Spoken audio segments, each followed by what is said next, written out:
تتجه أنظار عشاق كرة القدم إلى قمة نارية في دورة 32 من كأسية العالم 2026، حيث يواجه المنتخب الوطني المغربي نظيره الهولندي في مواجهة منتظرة. يدخل أسود الأطلس اللقاء بمعنويات مرتفعة بعد أداء مقنع في دور المجموعات، بينما يسعى المنتخب الهولندي إلى مواصلة نتائجها القوية وتأكيد مكانته بين كبار المنتخبات.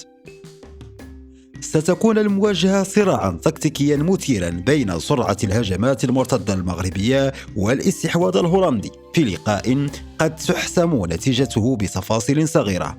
فهل ينجح المغرب في كتابة فصل جديد من التاريخ والتأهل إلى الدور المقبل، أم تفرض هولندا خبرتها وتحجز بطاقة التأهل؟ موعدنا مع المباراة لا تقبل القسم على 2، فلنستمتع بقمة كروية تليق بكبيرين.